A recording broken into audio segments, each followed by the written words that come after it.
Rain fell like bullets against the windshield, streaking down in long silver veins that blurred the neon lights of downtown Manhattan. Inside the black SUV, Agent Ethan Ward sat motionless, his jaw clenched, the faint glow of the laptop screen casting harsh blue light across his face.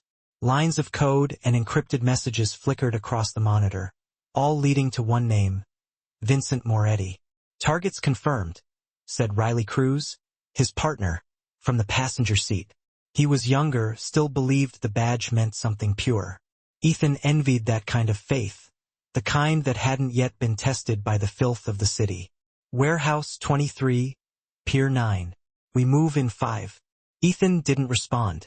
His thumb brushed the small scar on his wrist, a nervous habit. "You sure about your source?"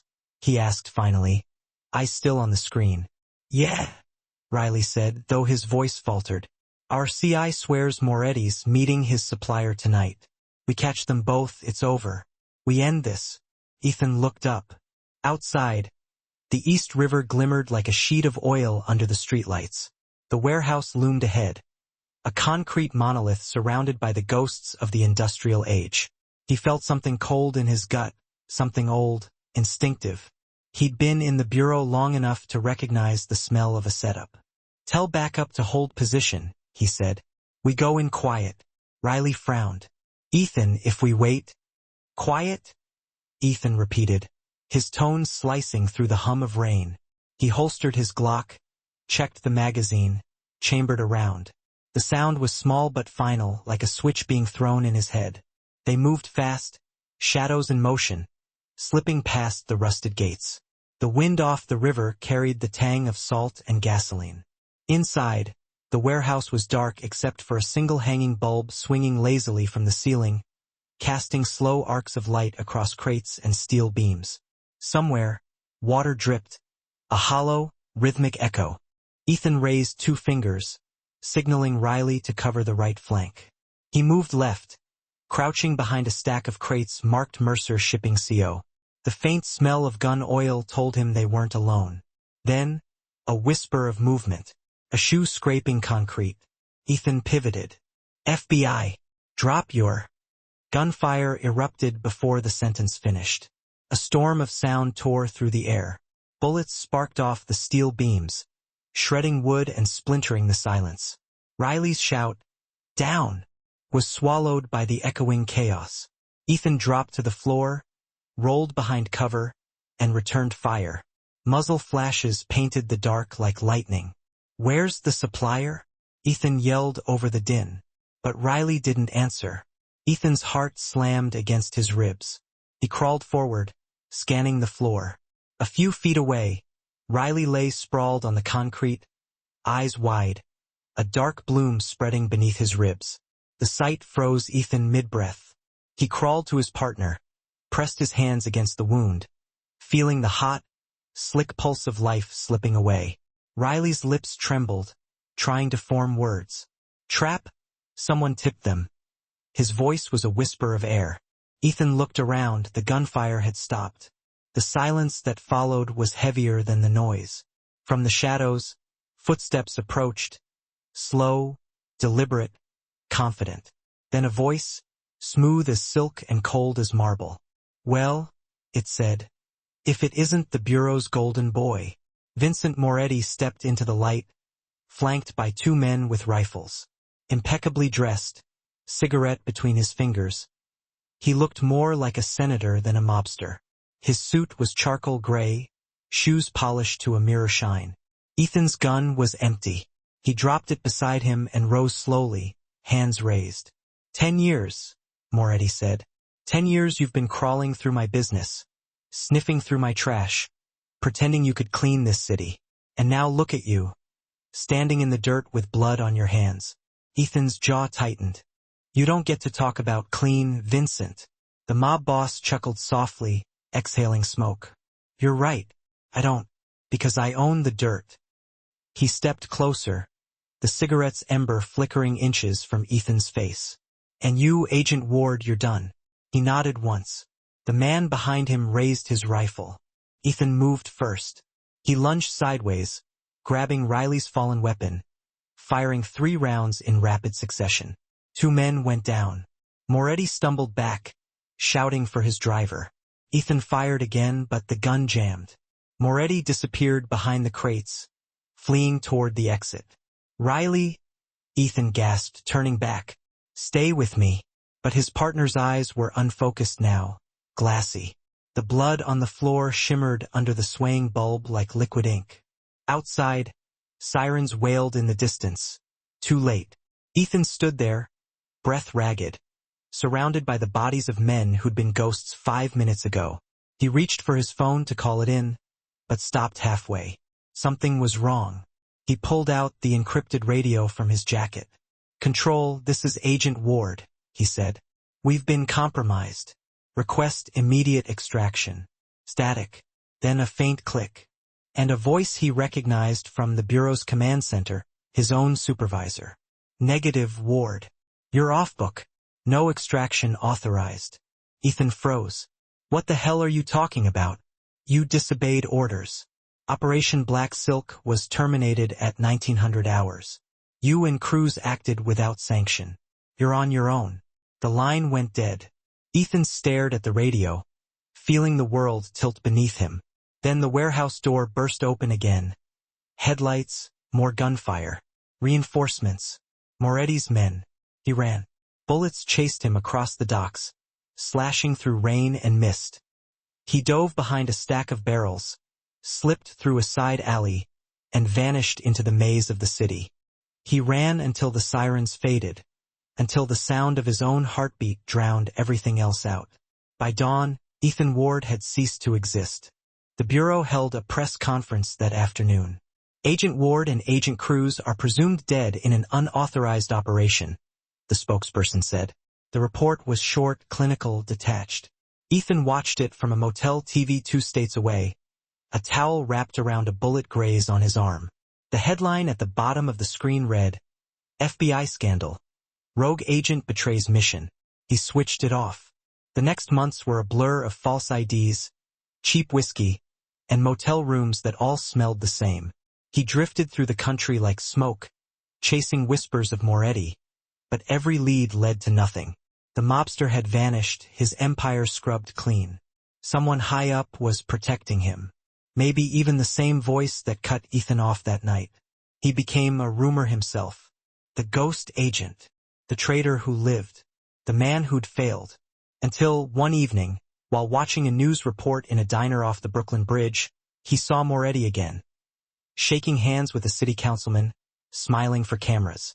The caption read, "Philanthropist Vincent Moretti donates $2 million to Police Widows Fund." Ethan stared at the screen, the coffee cooling between his hands. That smile, practiced, perfect, rehearsed, burned into his memory. The city had moved on. The Bureau had erased him, but Moretti was still out there, untouchable. His shoes polished so bright the world mistook reflection for purity. That night, Ethan walked out into the rain and made a choice. If justice wouldn't come through the front door, he'd crawl through the alleys instead. He disappeared again, this time by design. Months turned into years.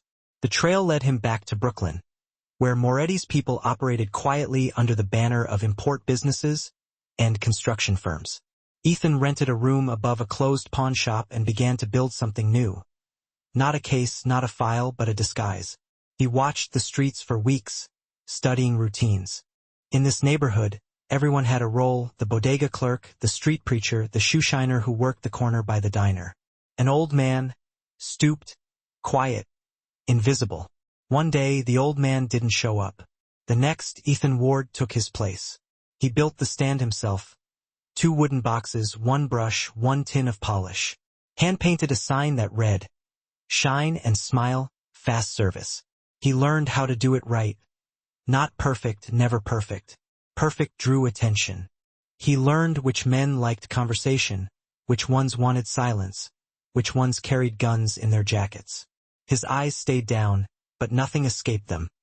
The weight of a wallet, the bulge of a weapon, the scuff marks that told stories of where a man had been. And slowly, quietly, the underworld came to him. Men who worked for Moretti. Men who bragged, who whispered, who paid for shines with bills that still smelled of ink from money laundering fronts. Every shoe he touched became a file in his mind. Patterns, times, symbols. He recorded it all.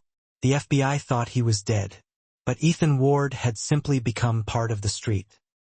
He slept behind his booth some nights, the sound of the city his lullaby, distant sirens, trains, and the soft scuff of footsteps. He was patient now, the kind of patience that could only be learned through loss. 10 years passed like the turning of a single page.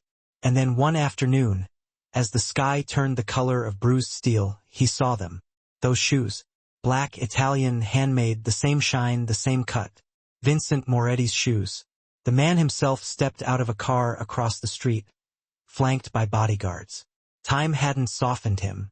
His hair was silver now, his face harder, but the arrogance, that stayed. He walked past Ethan's stand without looking down, without seeing the man who had spent a decade polishing away his own existence. But Ethan saw him, and that was enough. He went home that night and opened the hidden compartment under his stool.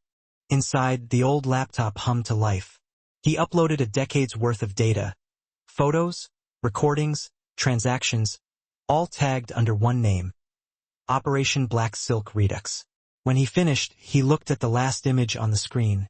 Riley Cruz smiling, taken on their first mission together.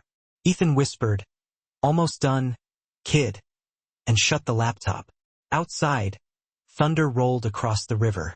The storm was coming. He sat in the dark, watching the rain fall against the window, his reflection faint in the glass. It had been 10 years since he'd seen his own face without disguise. He looked older, hollowed out, but there was something alive in his eyes again, the flicker of purpose. Tomorrow, Moretti would come to the neighborhood again. He always stopped by the diner on Thursdays before his charity meetings downtown. The same route, the same driver, the same ritual. Ethan knew because he had been watching for years. He reached into the drawer and pulled out his old badge. Scratched, faded, the word FBI barely legible. He turned it over once in his hand, then slid it into his pocket. "Time to finish what we started," he murmured. Outside, lightning illuminated the skyline. The wind carried the smell of wet asphalt and distant sirens. Ethan stepped out into it, the rain soaking through his jacket. The city that had once abandoned him felt alive again. Dangerous, breathing, ready. He didn't know how tomorrow would end. Maybe in fire, maybe in freedom. But he knew this much, he wouldn't run again. He would face Vincent Moretti, not as the agent he used to be, but as the man who'd learned how to survive in the cracks between justice and vengeance. And so, as the rain kept falling, the Shoeshiner prepared for the morning that would bring his ghost back to life. The rain had not stopped when dawn came. The city awoke in shades of gray, and a man sat quietly beneath a flickering streetlight, polishing a pair of shoes that were already clean. He didn't look up when the black limousine stopped in front of him. He didn't need to. He already knew the sound of those footsteps, and that was how the man with the brush was born. The morning broke slow over Brooklyn, the rain easing into a fine mist that clung to the cracked pavement and fogged the windows of the diner across the street. Ethan Ward sat at his small shoeshine stand, his head bowed as he wiped down the wooden box. The brush in his hand moved in slow, circular strokes, not on leather but on the worn grain of the stool itself. Every stroke steadied his breathing. Every sound of bristle-on would reminded him that control, above all things, was the weapon that had kept him alive this long. The city was just waking. Delivery trucks coughed diesel fumes into the wet air. A street vendor set up his cart. Pigeons strutted near the gutters, and a bus hissed to a stop at the corner. It was a normal Thursday morning, normal enough that the universe seemed to hold its breath before breaking the illusion. The neon sign of the diner flickered to life. Jade's Cafe. Ethan had been watching that sign for months, memorizing the rhythm of its failing tubes. It flashed twice, paused, then glowed steady, just like clockwork. Everything in this part of Brooklyn followed its own ritual. And rituals, Ethan knew, were how men like Vincent Moretti made themselves predictable. At 8:03 a.m., a black limousine turned the corner, tires whispering across the wet asphalt. Ethan didn't move. He didn't need to look up. The sound of that engine had been carved into his mind years ago. He could recognize the pattern of its idle, the faint metallic vibration that meant it had been custom-tuned, Moretti's trademark indulgence. The car glided to a stop in front of the diner.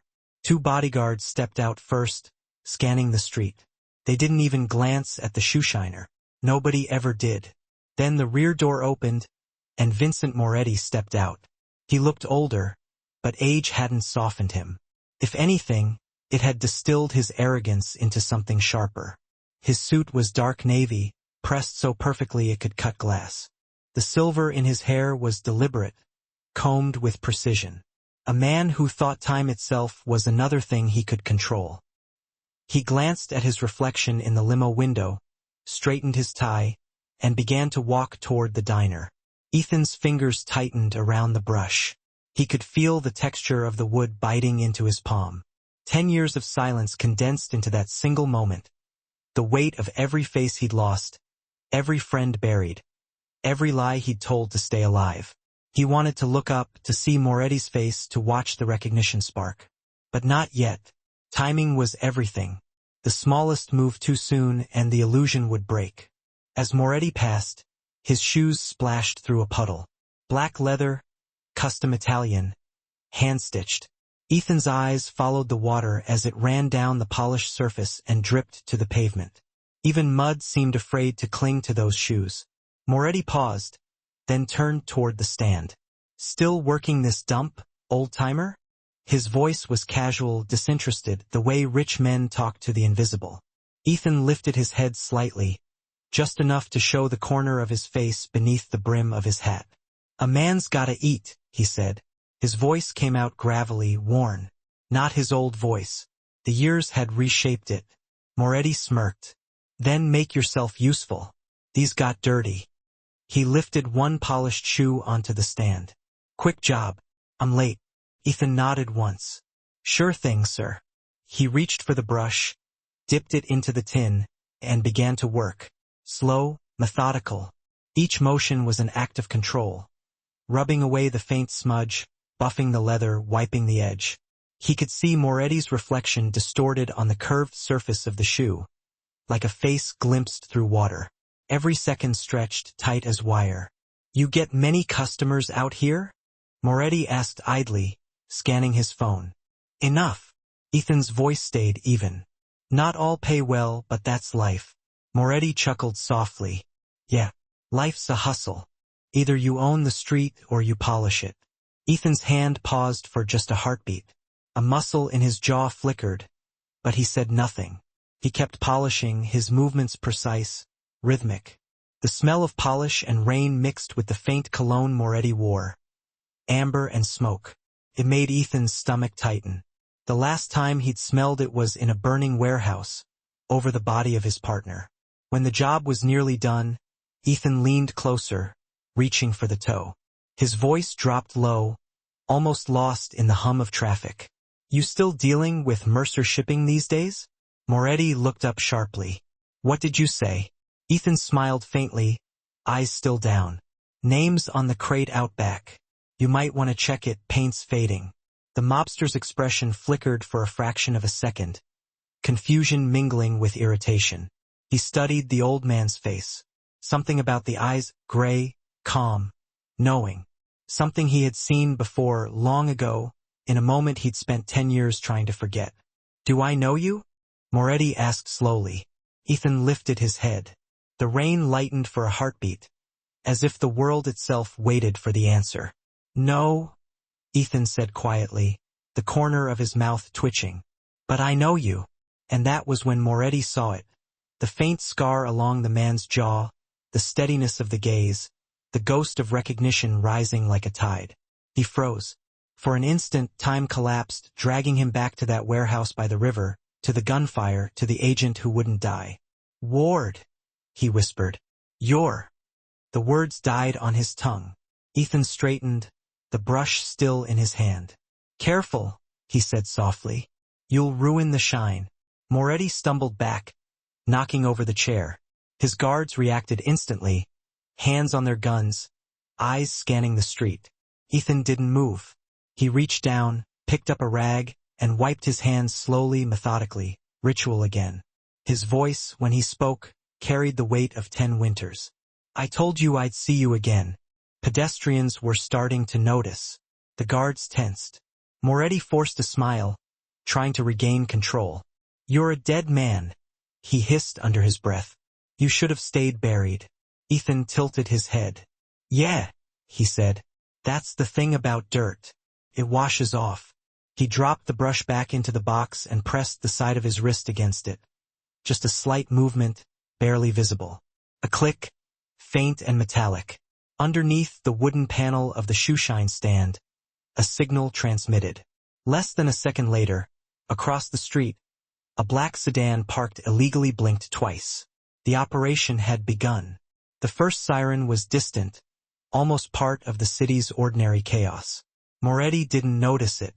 He was too busy stepping back, calculating, searching for exits. His men closed in around him. One muttered into his earpiece, "Boss, we need to move." Moretti nodded and turned toward the car. Ethan spoke one last time. 10 years, he said quietly. 10 years I've been waiting to finish the shine. Then the unmarked vans swung around the corner. Tires screeched. Doors burst open. Agents in tactical gear poured out, their vests flashing bold white letters, FBI. The sound of boots, shouts, orders. Pedestrians screamed and scattered. Moretti froze, eyes wide, realization blooming too late. One of his guards reached for a gun. A single shot cracked the air and he dropped. "Hands where I can see them," a voice barked. Moretti raised his hands slowly, fury twisting his features. "You son of a bitch," he spat. "You set me up." Ethan stepped out from behind the stand, his old coat dripping rain.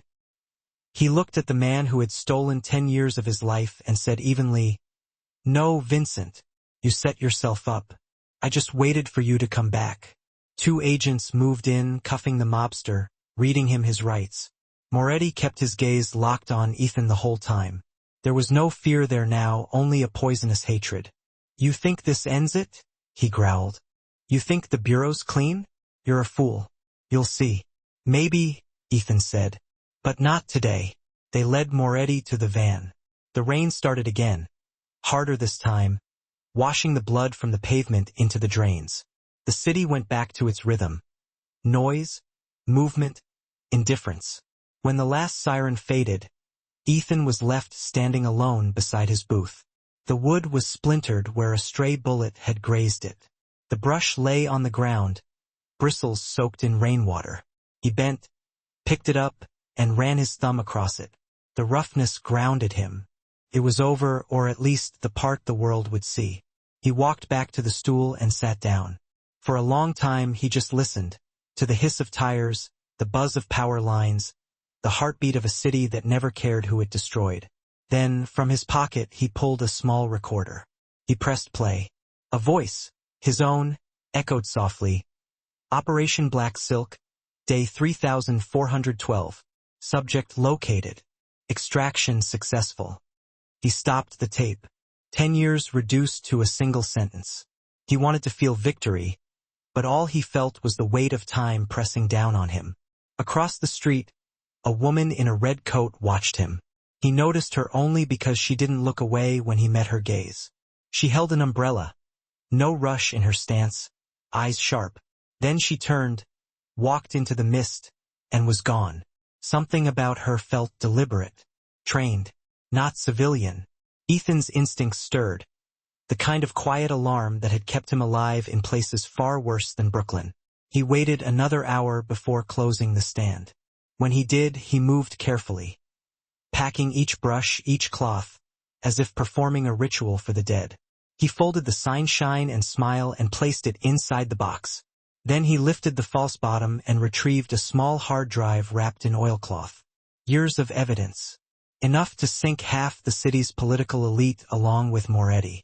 He slipped it into his coat. Time to deliver it. The Bureau's temporary field office was set up in a nondescript building downtown. When Ethan walked in, the young agent at the desk nearly dropped his coffee. "Sir, Agent Ward? But I'm supposed to be dead." Ethan finished for him. Yeah, I get that a lot. He handed over the hard drive. This is everything. Every deal, every shipment, every payoff. You'll find bureau names in there too. Don't let it disappear. The kid nodded, still staring. Sir, do you want to file a reinstatement request? They could. Ethan smiled without warmth. No, I'm done being a ghost with a badge. He walked out before anyone else could stop him. That night, he returned to his apartment above the pawn shop. The rain had finally stopped, and the city breathed a weary calm. He stood by the window watching the traffic lights blink red, yellow, green. Each color felt like a question. Stop, wait, go. He wasn't sure which one applied to him anymore. He poured a glass of whiskey, sat down, and opened an old envelope he'd kept sealed for years. Inside was a photo, him and Riley standing outside Quantico, both younger, grinning like idiots. On the back, Riley had scribbled, "Whatever happens, make it mean something." Ethan set the photo on the table and looked at it until the lines blurred. A faint knock echoed through the room. Not from the door, from the back staircase that led to the alley. 3 short taps, a pause, then 2 more. A code. One that hadn't been used since the bureau days. He stood, hand instinctively reaching for the pistol he kept under the chair. The knocks repeated, softer this time. He opened the door. The woman in the red coat stood there, rain still glistening on her hair. Up close, she looked younger than he'd thought. Maybe early 30s, eyes sharp but calm. She handed him an envelope.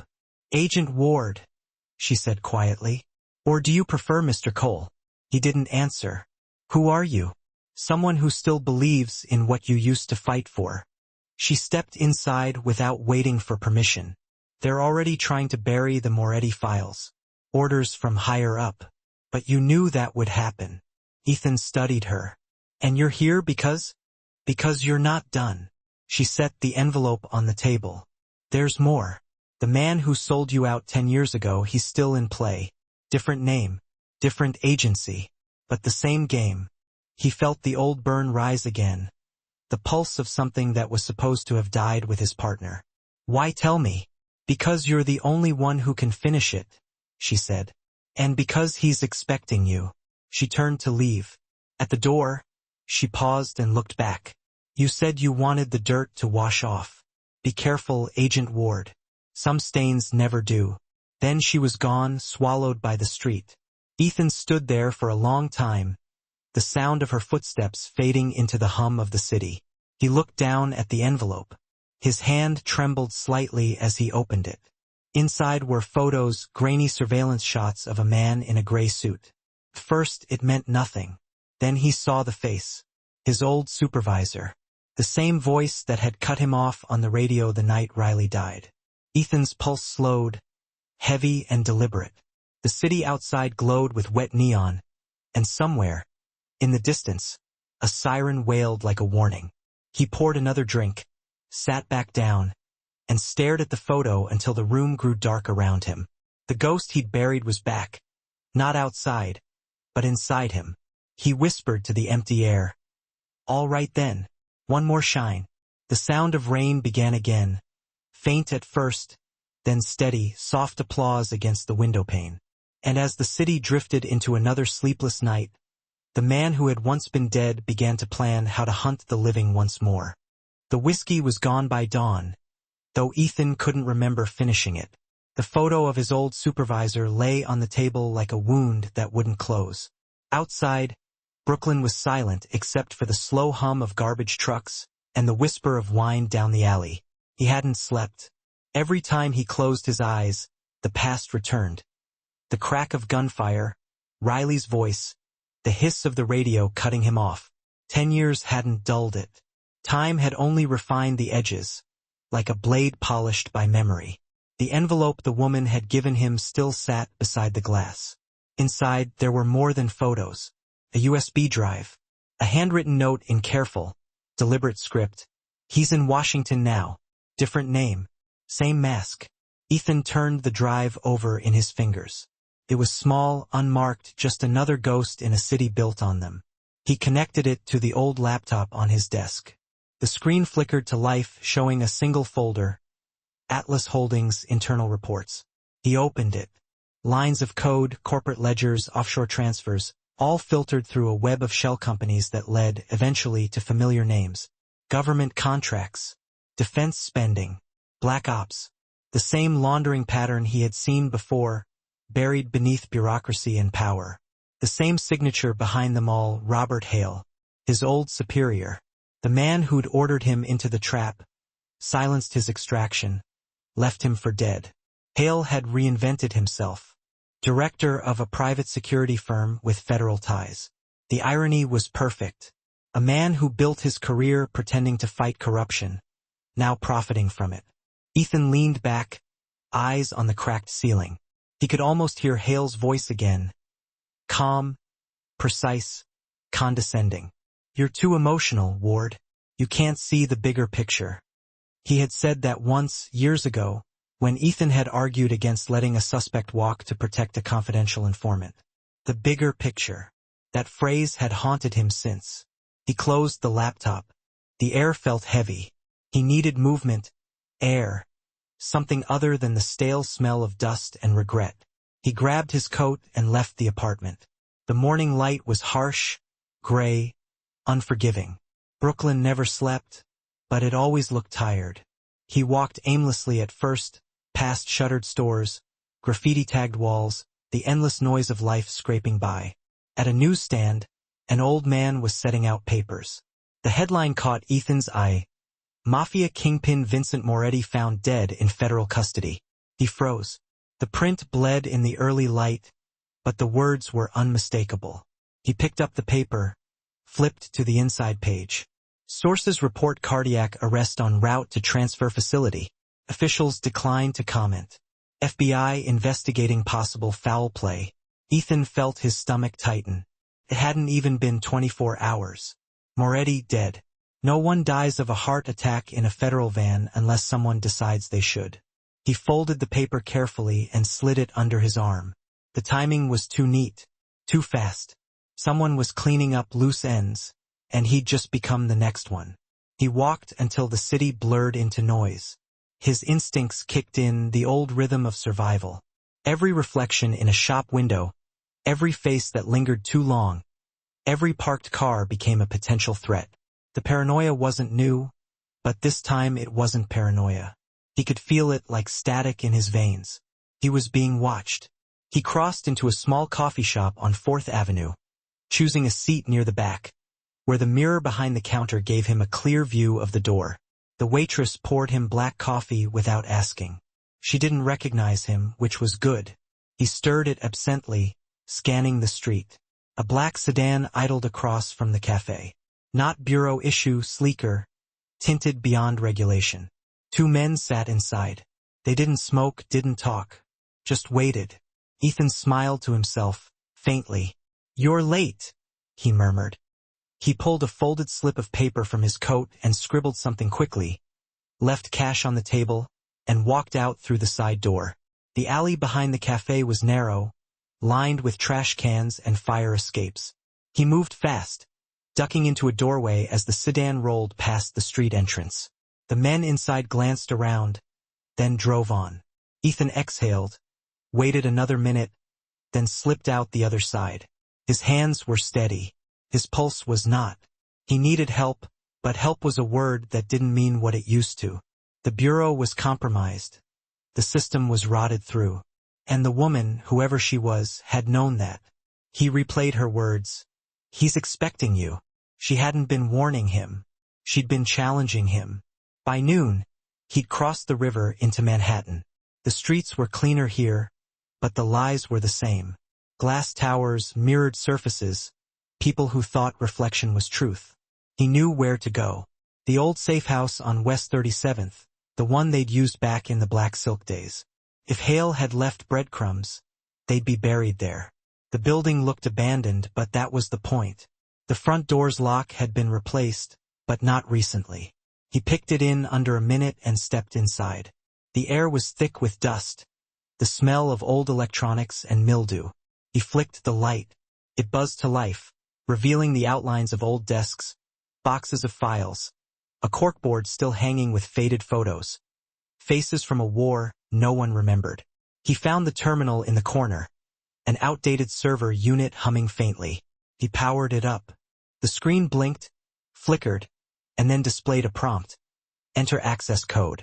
He typed the one code he still remembered, Riley's badge number. The system unlocked. Inside were logs, messages, data fragments. He scrolled through them, fingers trembling.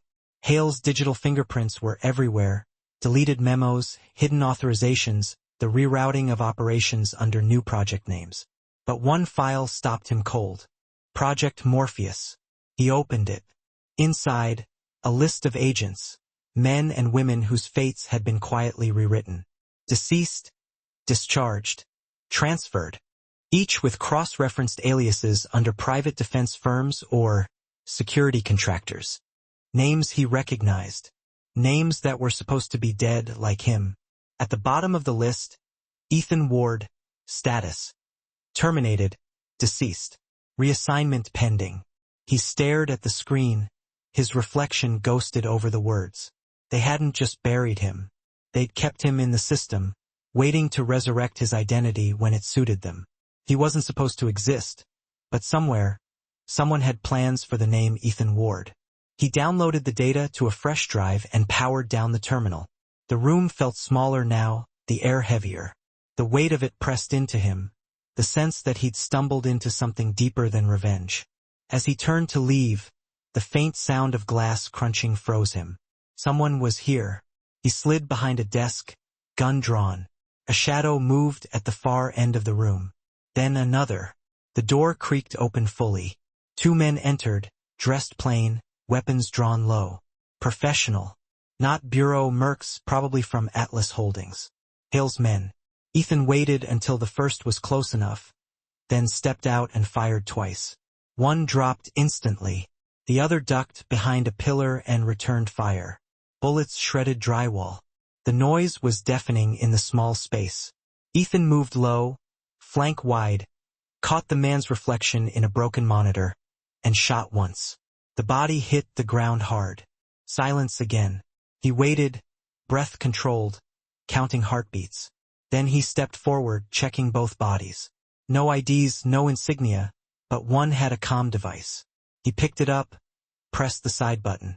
Static, then a voice. Unit 3, report. Ethan smiled thinly. They're gonna need a new Unit 3, he said, and dropped the device into a puddle of blood. He didn't wait around. He left the building, disappearing into the crowd before the echo of sirens reached the block. By nightfall, he was back in Brooklyn, sitting in the same diner where it had all begun. The waitress gave him the same silent nod, poured him coffee, and walked away. The neon sign buzzed overhead. He set the new drive on the table and stared at it like it might explode. It contained everything now, the map, the proof, the rot. Enough to burn Hale's empire to the ground. But he knew better than to think that would fix anything. Fire never stopped corruption. It just changed its face. He heard the door open behind him. The woman in the red coat. She slid into the booth across from him, eyes sharp but softer now. You found it, she said quietly. Yeah, he said. And two of Hale's men found me. Her jaw tightened. Then he knows you're back in the game. He knew before I did. Ethan leaned back, tired. Who are you really? She hesitated, then said, My name's Harper. Internal Affairs. What's left of it, anyway. We've been tracking Hale's network for years, but every lead dies the same way. Paperwork buried, witnesses vanish, cases misfiled. When we learned you were alive, we took a chance. So you used me as bait, Ethan said flatly. Not bait, a signal. Her gaze met his. You were the only one he ever feared. If he's moving now, it's because he knows you won't stop. He laughed softly, bitterly. Fear's a funny word. 10 years ago, I thought I could scare men like him with truth. Turns out, truth just makes them richer. Harper leaned forward. Maybe, but he underestimated you once. Don't give him the satisfaction again. Ethan looked past her, out the window. Across the street, the Shoeshine stand was still there, rain-slicked, empty. The brush lay where he'd dropped it that morning. For a second, he saw his reflection in the diner glass, the old man he'd pretended to be. Maybe that had been the truest version of himself. Quiet, unseen, watching. He turned back to Harper. "If we do this," he said, "we do it clean. No bureau, no backup, no politics. Just you, me, and the truth." She nodded. "Then we start tonight." They left the diner as the rain began again, soft and steady. The city lights bled through the mist, turning everything into smears of color. Ethan followed Harper down the street, past the old brick buildings, past the place where ghosts still walked in his memory. The wind carried the scent of the river, cold and metallic. At the end of the block, she stopped beside a parked car. "Where are we going?" he asked. "To the beginning," she said. "To where he built this." Ethan hesitated, eyes narrowing. "And where's that?" Harper opened the car door, meeting his gaze. "Washington." For the first time in a long while, Ethan felt the old fire catch again. The one that used to burn before the world convinced him it was pointless. He looked down the wet street, then back at her. "Then let's wake the ghosts." They drove into the night, the city shrinking behind them, lights fading into darkness. The storm followed, relentless.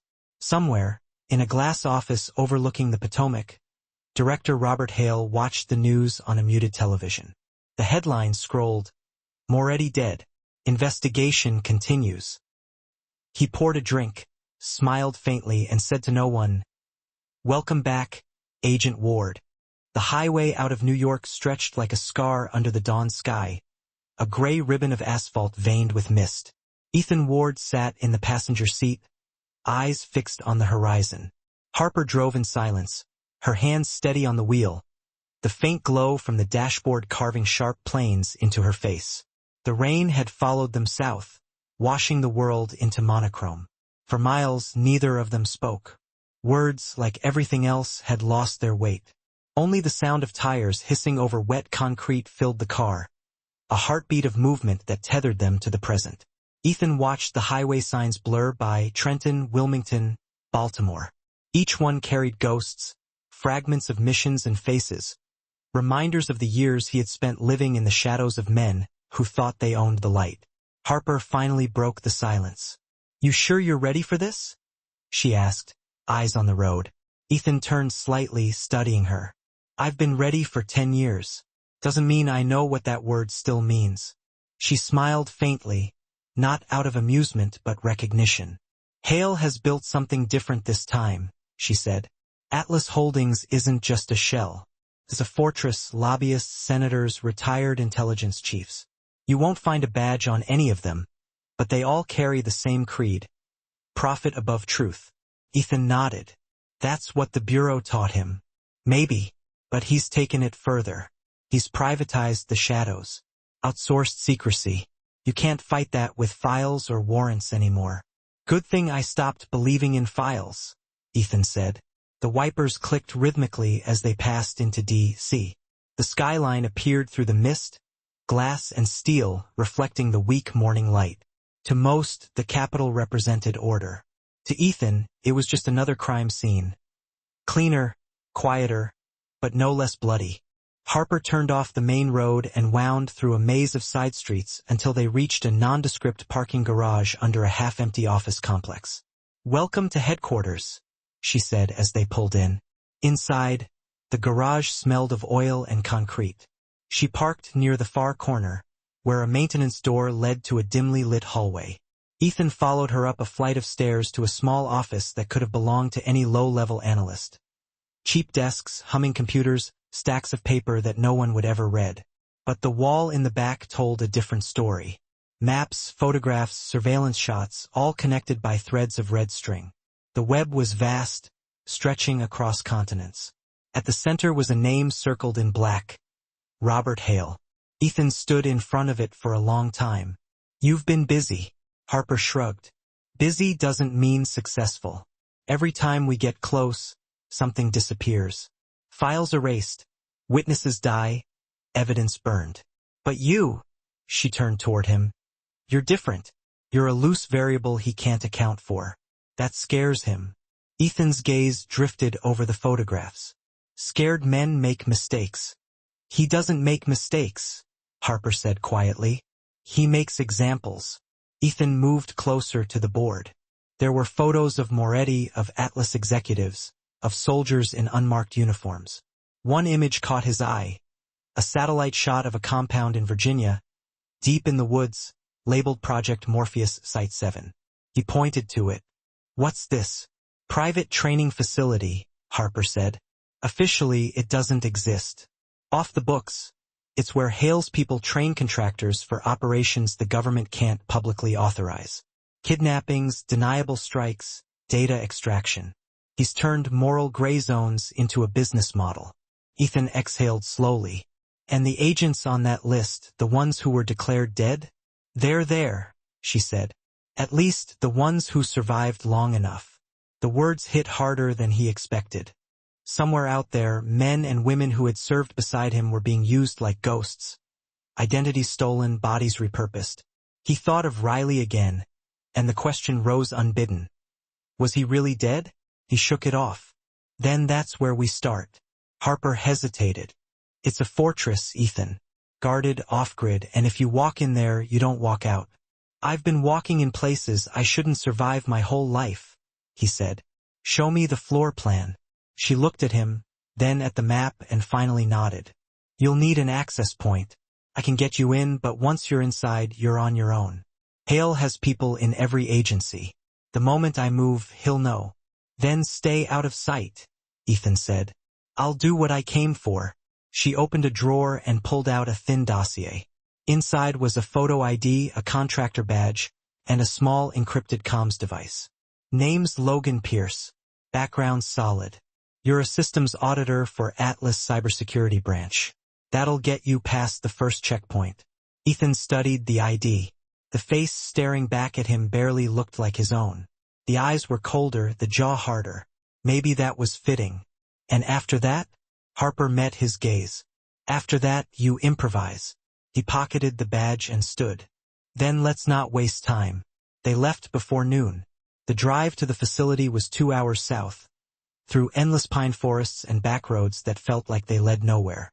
The deeper they went, the thinner the signal became until even the radio turned to static. The road narrowed to a single lane bordered by chain-link fencing and motion sensors. A gatehouse appeared ahead, 2 guards in black uniforms stepping forward. Harper killed the engine. Last chance, she murmured. Ethan smiled faintly.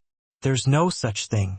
He stepped out, rain slicking his jacket, and walked toward the guards. One checked his badge, scanned it against a handheld device, and nodded. Welcome to Site 7, Mr. Pierce. You're cleared for Section 3. Ethan thanked him and followed the path past the gates.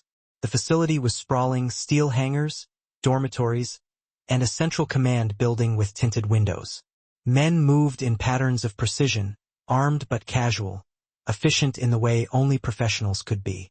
It reminded him of Quantico, except there was no pretense of honor here. Inside, the air was colder. The hum of servers filled the corridors. He kept his pace measured, every step calculated. His badge granted him limited access, but he'd memorized enough from Harper's files to know where to go. The sublevel data vault beneath the main building. That's where Hale kept the identities. The records of every dead agent reprogrammed into a new existence.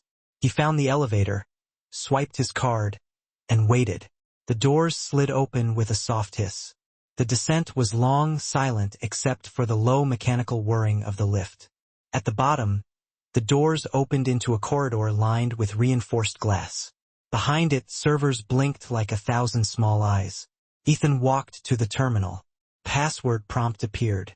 He typed what he'd learned from the old server back in New York. Morpheus_protocol_01. The system accepted it.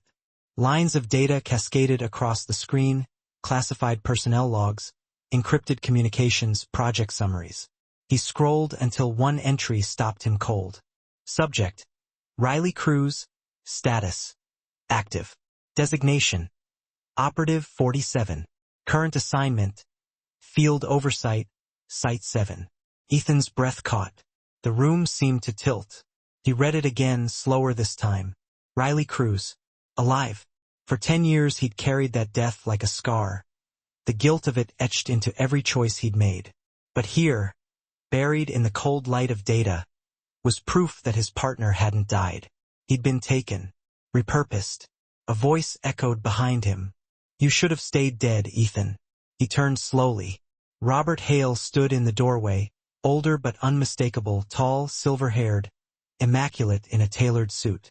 The kind of man who made sin look like policy.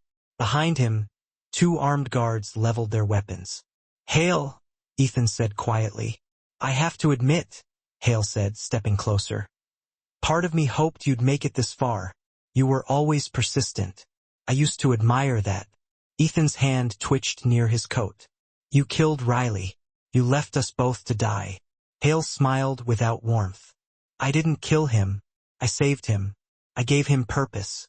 By turning him into one of your soldiers? By giving him clarity," Hale replied. "You and I both know the Bureau's rot runs deeper than any file could show. We built a new system, one without politics, without hesitation.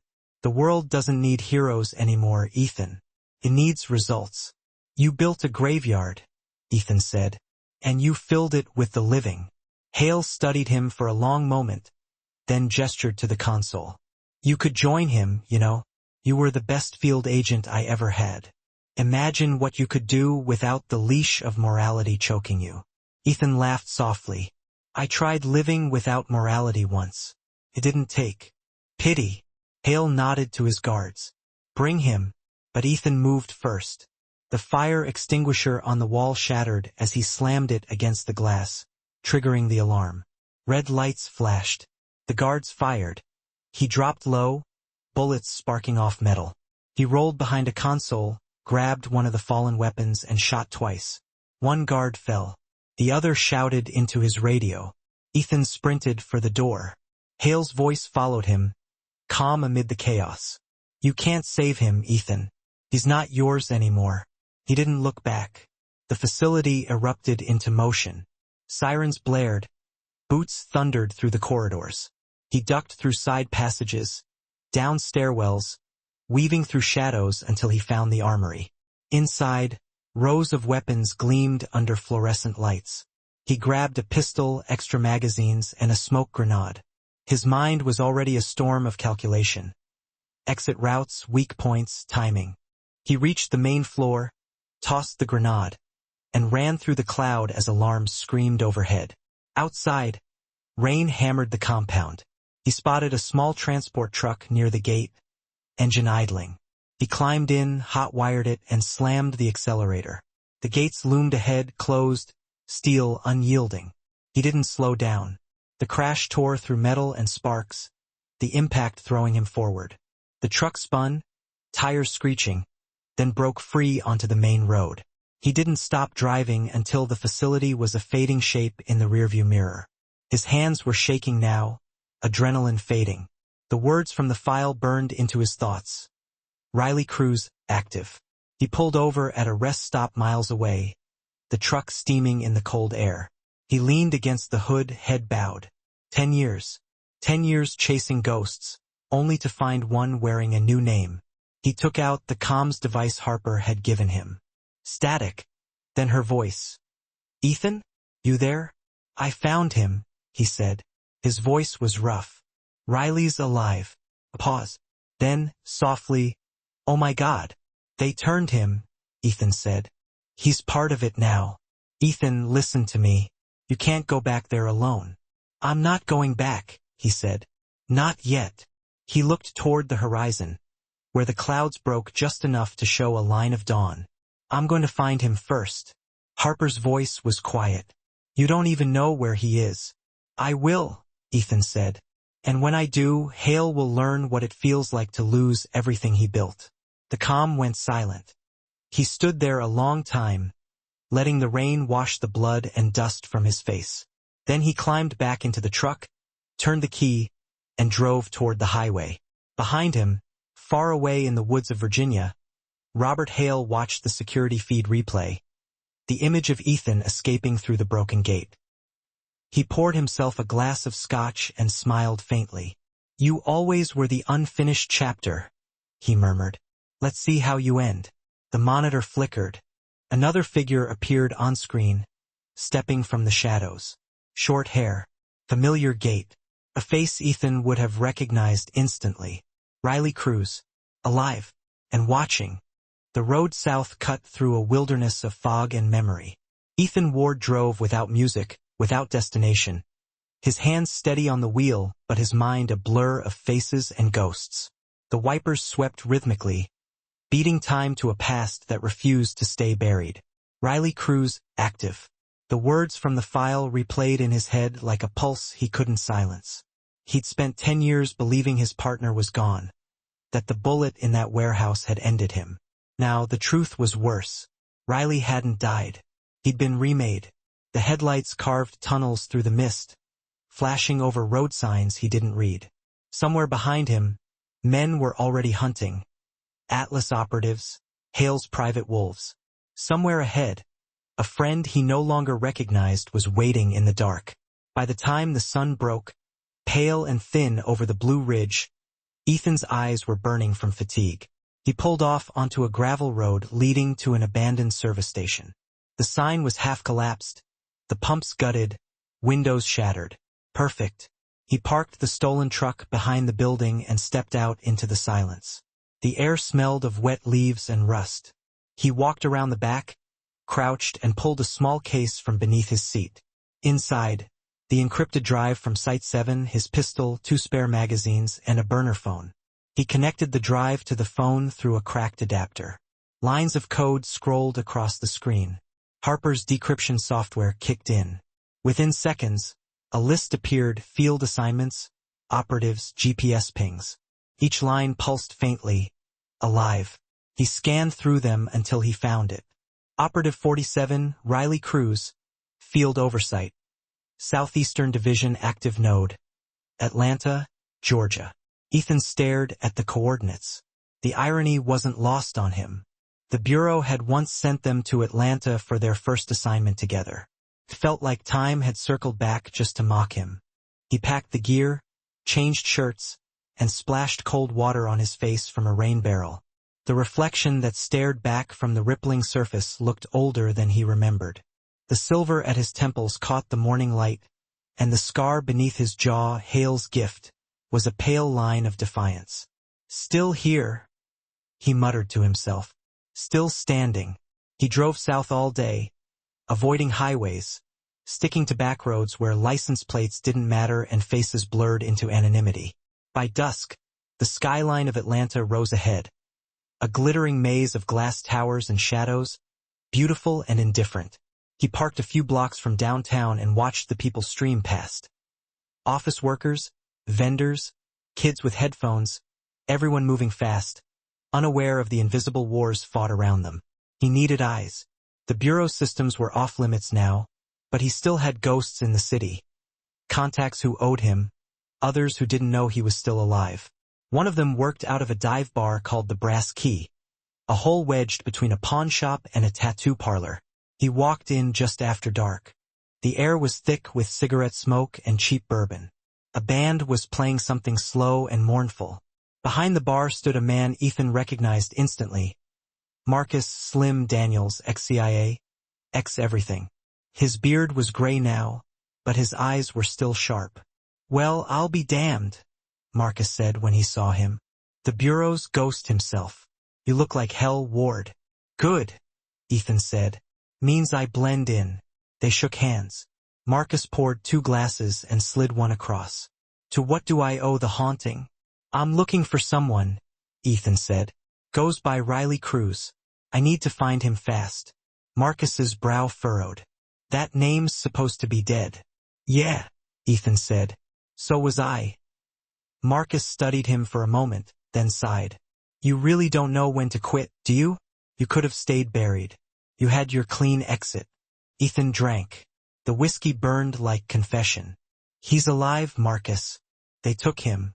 Hale turned him into one of his soldiers. The older man cursed under his breath. "Atlas." He looked around, lowered his voice. "You don't mess with those people. They're untouchable now. They're running contracts for half the Pentagon. You go after them, you'll vanish again, this time for good. Then I vanish, Ethan said. But not before I bring him back. Marcus stared at him, the way a man looks at someone walking into fire. You're serious? I don't do jokes anymore. After a long silence, Marcus nodded and walked to a back room. When he returned, he carried a small tablet, cracked along one edge.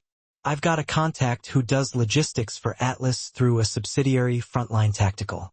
If Cruz is active, his movements will be logged there. Give me a minute. Ethan watched as the man typed. The music from the bar faded into static noise behind him. Marcus muttered to himself, fingers moving fast. Then he froze. Found something. Ethan leaned closer. On the screen was a live map, a heat signature feed from a convoy heading west of the city. For vehicles unmarked, moving information. 1 personnel carrier, 1 armored SUV, 2 escorts. The ID code beside the lead car. Operator 47. Ethan felt his pulse quicken. That's him. Marcus looked uneasy. They're heading toward a drop zone outside the city, industrial park near Douglasville. You're not gonna like what's waiting there. Doesn't matter, Ethan said, standing. Thanks for the drink. Ward, Marcus called after him. If you make it out of this, don't come back here. They'll trace you. Ethan gave a small nod and disappeared into the night. The drive took less than an hour.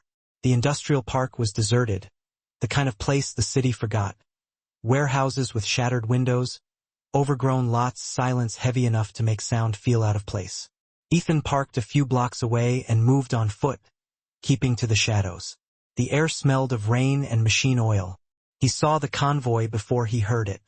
Headlights cutting through the darkness, engines low, efficient. He crouched behind a rusted container, watching as the vehicles stopped near a hangar. Armed men stepped out, scanning the perimeter. Then a figure emerged from the SUV, tall, lean, dressed in tactical black. Even from a distance, Ethan knew that stance. Shoulders squared, head tilted slightly left, a habit from training. Riley Cruz. The sight hit like a blow. He looked older, harder, the light in his eyes replaced by something colder, mechanical. Ethan waited, muscles tense, as Riley spoke to one of the guards. His movements were precise, efficient. There was no trace of the man Ethan had once known. He watched them unload crates marked with Atlas insignia, metallic containers stamped with serial codes. Weapons, maybe, or data drives. Whatever the shipment was, it was important. He needed to get closer. He moved along the edge of the lot, slipping between shadows, every step a calculation. The rain started again, masking sound. He reached the side of the hangar and climbed a ladder to the roof, lying flat against the metal as the scene unfolded below. One of the guards shouted something. Riley turned toward the sound. The man had found footprints, Ethan's. Shit, he whispered. He reached for his pistol. Below, Riley raised a hand, signaling silence. He moved toward the source of the prints, weapon drawn. The years between them collapsed. Ethan remembered another night, another mission, when Riley had done the same, always the one to check, always the one who went first. Ethan could have run. Should have. Instead, he stayed. He wanted to see, to be sure. Riley stepped beneath the ladder, flashlight cutting across the rain. The beam passed over Ethan's boots, then froze. For a moment, the world went silent except for the rain. Come down, Riley said, voice low, calm. Ethan's breath caught. That voice, different, deeper, but still his partner's. He climbed down slowly, hands visible. Riley's weapon followed his every move. When Ethan's boots touched the ground, he turned. The recognition was instant. Riley's eyes widened, just slightly, before narrowing again. The muzzle of his pistol stayed steady. You're supposed to be dead, Riley said. So are you, Ethan replied. The words hung between them like smoke. For a heartbeat, neither moved. Then Riley holstered his weapon, motioned toward the guards. Leave us. The men hesitated. Sir. Now, Riley snapped. They obeyed, retreating toward the vehicles. When they were gone, the two men faced each other, rain running down their faces like ghosts of all they hadn't said. Riley spoke first. You shouldn't have come. Ethan took a step closer. I've been looking for you for 10 years. I didn't need finding. That's not what I saw in that file, Ethan said. They took you, Riley. They turned you into this. Riley's jaw tightened. They saved me. Saved you? Ethan's voice cracked with disbelief. They used you. They rewrote you. Riley's eyes flashed, but his tone stayed level. You don't get it. The Bureau left us to die. Hale found me. He showed me what the world really is. We don't stop evil by arresting it. Ethan. We erase it. That's not justice, Ethan said. That's murder wrapped in paperwork. Riley stepped closer, his face inches away. And what did justice ever give us? Partner in a coffin. Career erased. 10 years of being ghosts. Ethan's throat tightened. I didn't give up on you. Didn't you? Riley's voice softened. You could have stopped looking. You could have let me rest. But you needed a reason to keep breathing. So you made me your ghost. Ethan felt the weight of the words sink deep. For a long time, neither spoke. Then, quietly, he said, Come with me. We can bring Hale down. End this together. Riley looked away toward the convoy. It's too late for me. It's never too late. Riley shook his head. You still believe that, don't you? That we can clean the world. You haven't learned a damn thing. He turned to leave. Ethan grabbed his arm. Riley. For a heartbeat, they were back in that warehouse. 2 partners, 1 mission, 1 trust that had never truly died. Then Riley's gaze hardened again. Walk away, Ethan. Next time we meet, it won't be like this. He pulled free and walked toward the SUV. The engines roared to life. The convoy rolled out, taillights fading into the rain. Ethan stood alone in the lot, the echo of the past ringing in his ears. The man he'd come to save was alive, but the part of him that mattered was gone. He clenched his fists, the rain soaking through his clothes, the world closing in. Then he looked down and saw something glinting in the puddle. A small metal tag, half buried in mud. He picked it up. RC-47. Riley's ID tag. He slipped it into his pocket. Then I'll bring you back, he whispered. One way or another. When he returned to the truck, his phone was vibrating. Harper's voice came through, tense. Ethan, I've been tracking Atlas movements. Something's happening. Hale's consolidating everything, assets, sites, personnel. He's moving fast, like he's preparing for exposure. Or war, Ethan said. I've intercepted chatter, she continued. They're calling it Project Lazarus. I think Hale's about to disappear the entire operation, every file, every operative. If he does, we lose everything. Ethan started the engine. Then we don't give him the chance. Where are you going? He looked out at the rain-blurred highway. To finish what we started. Ethan. But he had already hung up. The road stretched ahead, endless and dark. Somewhere beyond the storm, Hale was waiting. And maybe, just maybe, so was the man Ethan once called brother. He drove into the night, the city lights shrinking behind him, his reflection flickering in the windshield. A man who had died once and was ready to do it again if it meant setting the world right. Behind him, in a black convoy speeding through the Georgia rain, Riley Cruz sat in silence, staring at the tag missing from his neck. His hand clenched around the steering wheel. Beneath the armor, something old flickered. A memory, a voice, a name. Ethan, he whispered, barely audible over the storm. The rain answered for both of them. The night that followed felt endless. The rain had thinned to a whisper, but the world still carried the weight of the storm. Ethan Ward drove through the dark with only the hum of the engine to keep him company. The highway lights stretched in long, golden lines, fading one by one into nothing. His hands rested steady on the wheel, though he could feel the exhaustion crawling under his skin. He had driven too long, fought too long, lived too long in borrowed time. Ahead lay only one destination, the heart of Hale's empire, Project Lazarus. The name alone felt like mockery, a promise of resurrection for men who had already traded their souls. He reached Virginia by dawn. The air smelled of damp pine and cold steel. The coordinates Harper had sent led him to a compound deeper in the forest than the one before, buried beneath layers of security and silence. This was no training site.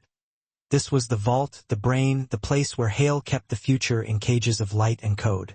Ethan parked half a mile away, concealed the truck beneath a thicket, and continued on foot. The path was narrow, littered with fallen branches slick with rain. Every step echoed in the stillness, each breath forming clouds that vanished as quickly as they came. When he reached the clearing, the facility revealed itself like a secret whispered too loud. Low black buildings, satellite dishes, guards moving in synchronized precision. And at the center, a tower of glass and steel rising from the earth like a monument to arrogance. Through the haze, he saw the Atlas insignia faintly glowing, an empire carved into the landscape. He crouched behind the tree line and studied the layout. The main entrance was impossible, crawling with armed men and surveillance drones that sliced the air with quiet menace. But the side structure, the ventilation corridor, was older, less guarded, a weak vein leading to the heart. He waited until the patrols shifted, then moved. His steps were careful, deliberate, each movement guided by instinct rather than thought. The forest seemed to hold its breath as he slipped into the shadows of the structure. Inside, the hum of machinery filled the air. The walls pulsed with the rhythm of hidden electricity. He followed the narrow corridor until it opened into a service bay where crates were stacked high, marked for disposal.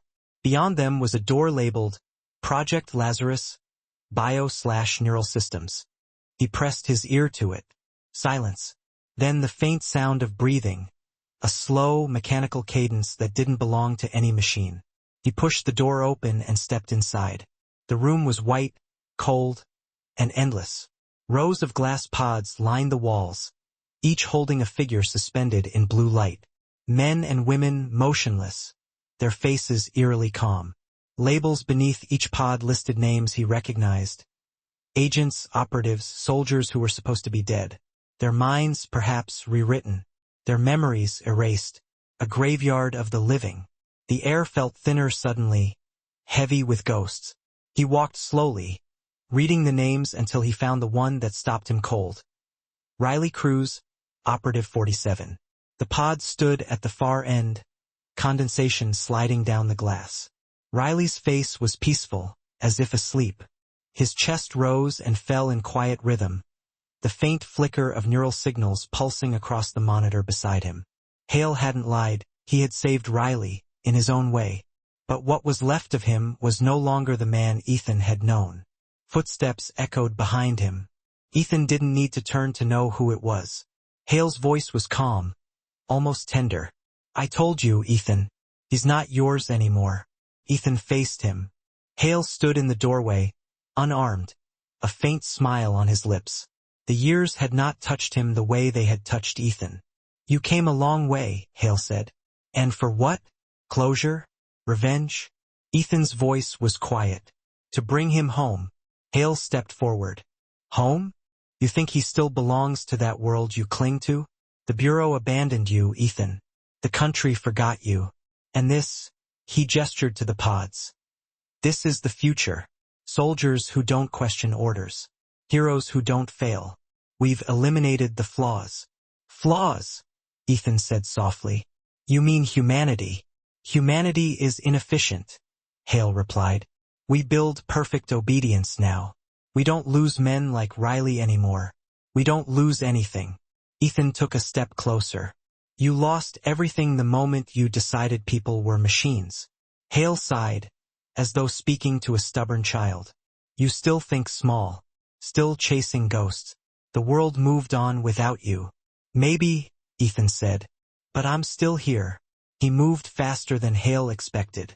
In a single motion, he pulled the pistol from his coat and aimed it at the console controlling the pods.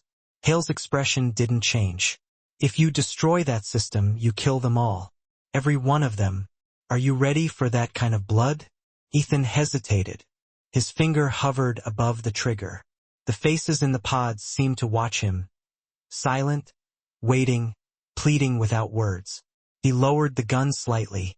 "I'm not here to kill them. I'm here to wake them up." Hale's smile faded. That's not possible. Watch me, Ethan said and fired. Not at the pods, but at the control lines feeding them. Sparks erupted, alarms blared, and the blue light began to flicker. The system screamed in protest. Hale shouted for guards, but Ethan turned and slammed him against the wall. The gun pressed beneath his chin. You built your world on lies, Ethan said, voice shaking. It ends here. The door burst open. Riley stood there. He was awake now, eyes clear, weapon in hand. The guards behind him froze, waiting for orders. Hale looked at him with something close to pride. You see, Ethan? He said softly. Even now, he chooses me. Riley's gaze flicked between them. His weapon didn't waver, but his jaw clenched. The air was thick with electricity and betrayal. Ethan met his eyes, seeing flickers of the man he remembered beneath the layers of control. Riley, Ethan said quietly, you don't have to do this. For a long moment, nothing moved. The alarms wailed around them. Then Riley lowered the gun slightly. His voice was hoarse. You never learned to give up, did you? Never figured out how, Ethan said. Something like a smile ghosted across Riley's face, then vanished. He turned the gun not toward Ethan but toward Hale. The old man's calm cracked for the first time. Riley, he said sharply. Stand down. Riley didn't. You told me you saved me, he said. But you just put me in another cage. Don't make this mistake. Riley exhaled slowly. Already did. He fired once. Hale staggered back, disbelief in his eyes, a dark bloom spreading across his chest. He fell without ceremony, the sound swallowed by the alarms. Riley lowered the gun, his shoulders shaking. Ethan caught him before he collapsed. Easy, Ethan said, lowering him to the floor. It's over. Riley laughed weakly. Over? You don't end things like this, Ethan. You just survive them. Ethan pressed his hand against the wound, but Riley pushed it away. Don't, he said. It's done. You brought me back. That's enough. Ethan's throat tightened. You're coming with me. Riley's eyes softened. No, I'm not. He looked around at the pods, at the faces behind the glass. They'll need someone to finish it. Free them. I can't. You can, Riley said. You always could. The words were a whisper, carried away by the sound of breaking glass as systems began to overload. The alarms shifted pitch. Smoke filled the air. Riley's breathing slowed, then stopped. Ethan stayed beside him until the lights began to die one by one. He stood, dazed, and moved to the main console. The screen blinked red. System failure. Manual override required. He pressed the sequence Harper had given him. The pods began to release their seals. One by one, the people inside stirred, coughing, gasping, stepping into the world they'd been stolen from. The room filled with the fragile sound of breath returning. Outside, helicopters thundered in the distance. He had minutes at most. He turned one last time to look at Riley, lying still beneath the flickering light, and whispered, I found you. Then he ran. He followed the emergency corridor up through the facility, flames licking at the walls, the roar of collapsing metal behind him. The smoke bit his lungs, but he didn't stop until he burst through a side exit into the gray morning. The forest was on fire in places, the air thick with ash and rain. He stumbled forward, coughing, until he reached the clearing where the road began. Harper's car waited there, engine running, door open. She ran to him, eyes wide. Jesus, Ethan, what happened? He couldn't speak at first. He handed her the data drive. It's done, he managed finally. They're free. She looked past him at the rising smoke. And Hale? Gone. Her expression softened. And Riley? He didn't answer. He didn't have to. They drove in silence, the fire shrinking behind them until it was just a smear of light on the horizon. The road stretched ahead, long and empty. Harper glanced at him once. What now? Ethan looked out at the trees, at the mist curling over them like breath. Now, he said softly, we stop running. He leaned back, closed his eyes, and let the hum of the engine drown out the memories. For the first time in years, the silence wasn't heavy. It was clean. By evening, they reached the outskirts of a small coastal town. The air smelled of salt and rain, and gulls wheeled above the dark water. Harper parked near a pier where fishing boats swayed gently with the tide. Ethan stepped out, breathing in the scent of the sea. It felt like the world had been washed blank, every color muted, every sound distant. He walked to the end of the pier and stared at the horizon. Harper joined him. "You could disappear here," she said. "Start over." Ethan nodded. "Maybe I already have." She studied him. "You'll never tell anyone what happened, will you?" He smiled faintly. "Who would believe me?" The wind tugged at his coat. For a long moment, neither spoke. The sun slipped lower, turning the sky gold, then bruised purple. Somewhere far off, thunder rumbled. A storm moving on, not returning. He reached into his pocket and took out the small metal tag. RC 47.